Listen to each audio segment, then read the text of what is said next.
Oh, what you know when I come to watch your flowers growing, ain't you got no rhymes for me? Do it, do Hello, lamppost. How are you going? I've come to watch your flowers growing and Ain't you got no time for me? Feeling groovy, da da da da da. Feeling groovy, da da da da.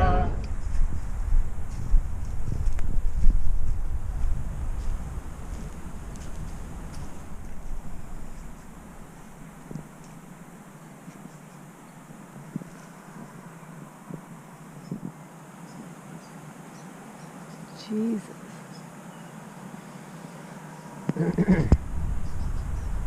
So the time is 8 o'clock. We've got 8, 9, 10. We've got 2.5 hours left of the tide coming in.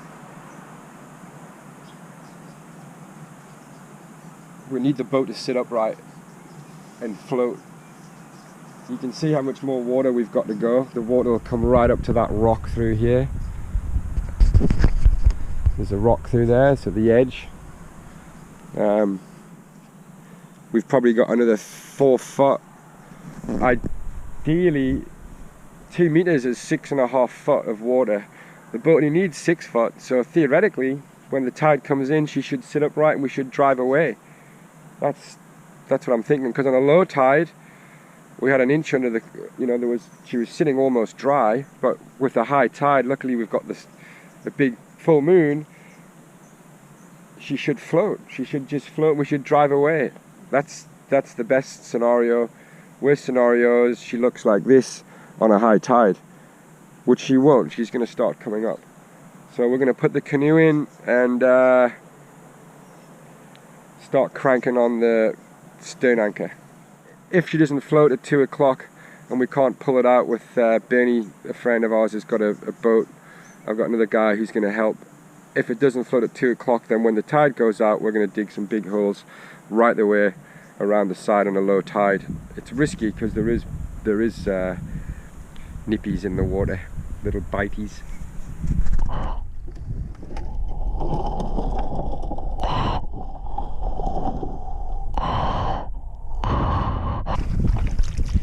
So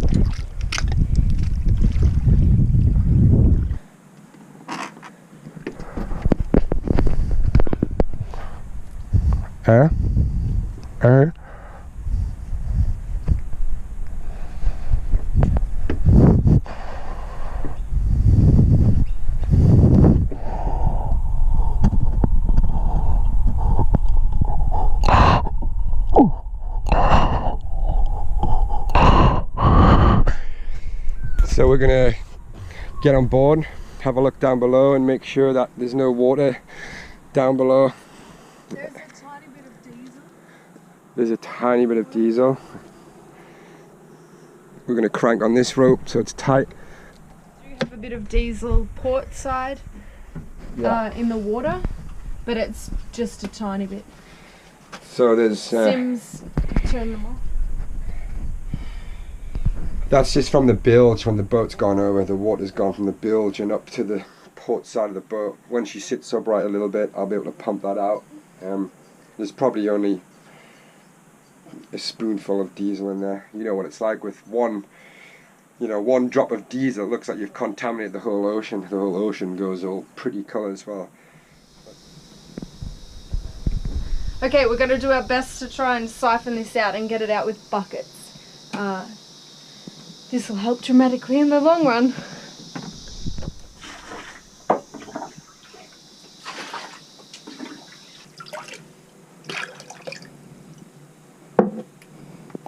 Ready?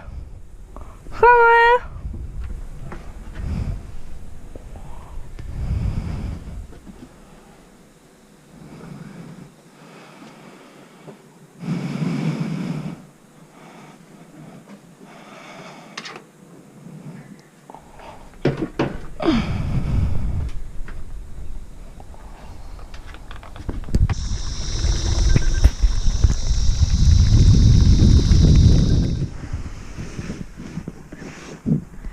So as you can see, this is the water line from when we got here about half an hour ago. So it's slowly raising as the tide's coming in. It's coming in quite quickly. We've got about 6 knots of tide. We've got a rope 100 feet out with a 15 to 20 kilogram, I think 20 kilogram Bruce. It's right out there. It's tight. What we need to do is with the 35 kilogram Bruce is out here, but it's been fouled. So we've got a friend coming over. We're gonna not walk out, but use the boat, pull up the anchor, untangle it, unfoul it, drop it back in the water, and then take the tension up with our winch. And then Erin's gonna get on the helm, get the engine going. We need to wait until down here is our intake, so obviously we need the water intake for the engine to be submerged so that we get water going through the engine. Once that happens, Erin will put in reverse and the big propeller that we've got will start turning up the mud, hopefully create a bit of a channel for us to get out. So the best scenario is at 10:30 high tide, we've got enough water and we just drive off here. Thanks, see ya, we just reverse out. Worst scenario is tide comes in at 10:30 and the boat's still listed over and she's stuck in the mud. That is the worst scenario, and because she's 15 ton stuck in this mud, nothing's going to be able to pull her out, and that's the worst case scenario. We'll have to then get some spades and dig all day. The 3 o'clock this afternoon's low tide, we'll have to dig some big trenches and then wait until tomorrow. We got the boat out and we found this little spot here to anchor in. The tide races through here, so I'm still a bit paranoid about dragging anchor, but when there's wind against tide, but it's a sandy bottom and the Bruce works really well in sand, so I've got about 60 feet of chain and about 15 foot of water, so just tidying up the anchor that we used to help us pull us out. Basically the tide was so high, we didn't really have to do much. A speedboat went past and it threw a little bit of a swell out and we bounced out. We were in full reverse and it just kind of edged its way out. So we did pretty well. First mate is, what's first mate doing? So I'm repainting the bowsprit net with some black tar. We've got a tar that you used for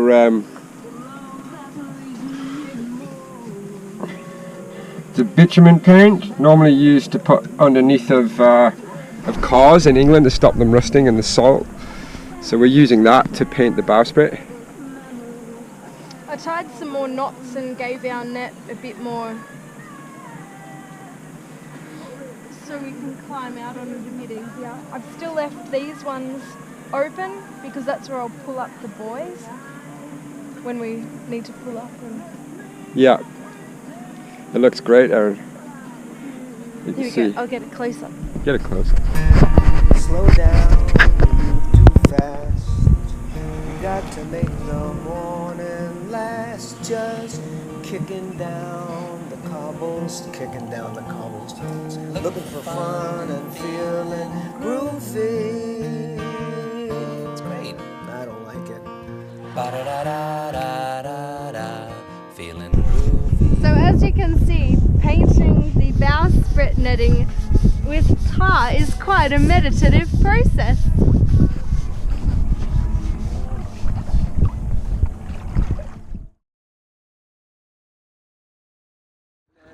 Then on the right. Paddling out to Narhval, there she is. Woo. I'm sitting on the bottom of the canoe because my chair's broken. Going out to the beautiful Narhval. Oh, she spun around. Simon's a little bit concerned about the anchors.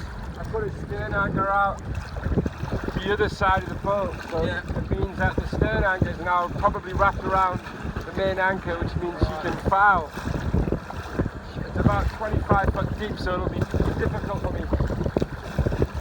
Right side.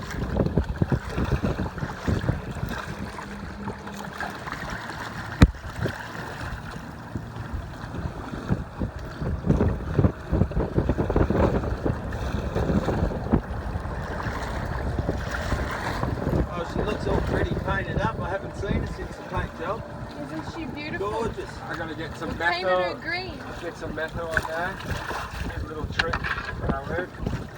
Oh, nice. Lock that in. Twist it in and Lock it in, Eddie. British Racing Green. Yeah, My talk- favourite. Looks Talk pretty us good. through it, Simmy. This is the first coat of British Racing Green. I just give it a quick sand back. And this paint here, it's really good paint. It's quite expensive, but I highly recommend it to every boat owner. It's called Norglass Weatherfast Premium Enamel. It's pretty popular here in Australia. It's about $50 a can, and it's polyurethane. There is a little trick you can do with these sort of paints. You can actually put a little bit of varnish in there. Make sure it's oil-based varnish, and add about 10 to 20% varnish. Oh, seabird. Give it a good mix up, These dudes. and what will happen is it'll... Sim. Look at all these birds. Yeah, they're beautiful. They're shags. Cormorants. Like a shag on a rock. This is Paul. Pleasure to be on board with the Geordie and the Wench. We're gonna go. I've just got my little dish of Vegemite. I want to change the Wench to the mermaid. Is that alright? Can we Mate, make- you're the one that came up with the name, the I- Joy, the Witch, and the I Wench. came up with the name before you even left, didn't I? Yeah. So I'm changing it as of Don't start today. talking about royalty. I hope it. Yeah, no, don't talk. He wants 10% already. I get I'm it. not in it for the money. I'm in it for the beer and the boat, the beer and the boat trips. But the Geordie, the Witch, and the mermaid. That's. Yeah. You know what? I quite like that. Yeah. We'll talk about that now. I think the Winch is a bit of an outdated, misogynistic kind of a name for a woman, and this beautiful woman deserves mermaid. Look what she's wearing though. Does she look like a wench or what? No, she'll punch me No. later for that one.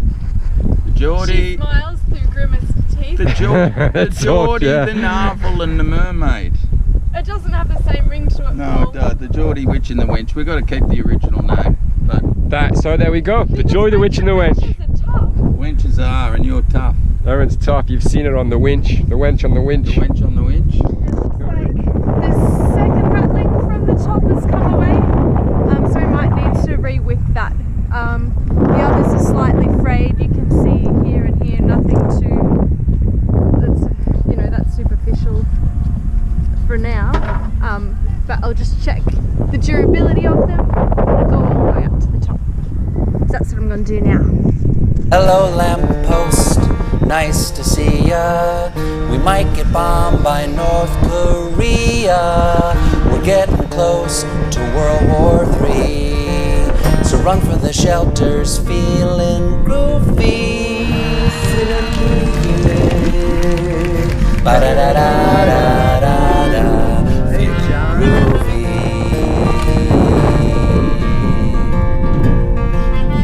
The Arctic's melting, seas are boiling. These aren't the first pants that I'm soiling. We won't survive the century. We're all doomed, I'm feeling groovy. Feeling, da la la da, feeling groovy.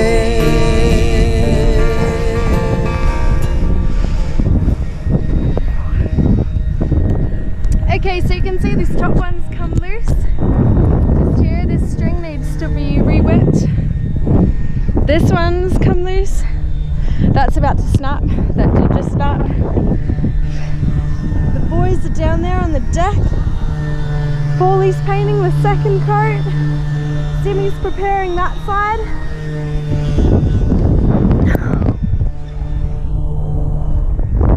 But look at our flag. It's still pretty windy. Alright, I'm gonna climb back down. We might make a few more rungs that go right up to the radar. The radar needs straightening up too.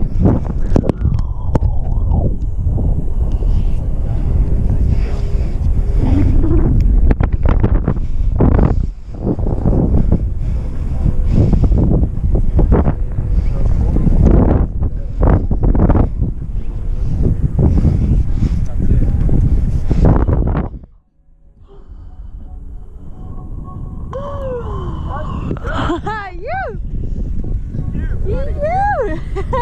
That was cool, wasn't it? Perfect. Perfect. You got your feet together and everything. Paul is just in there attracting bull sharks. Yeah. Splash around a bit more, Paul. Oh, the bull sharks.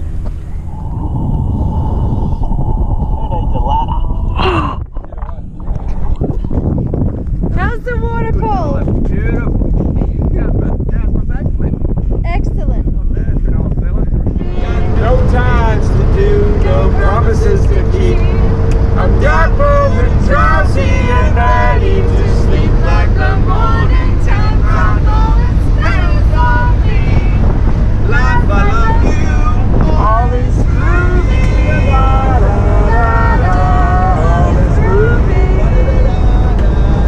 They don't sound as good as the first time, do they? It's because we're on the highway. All is groovy.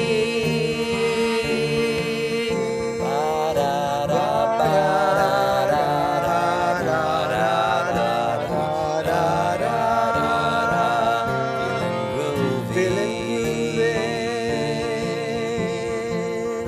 Ba-da-da-da.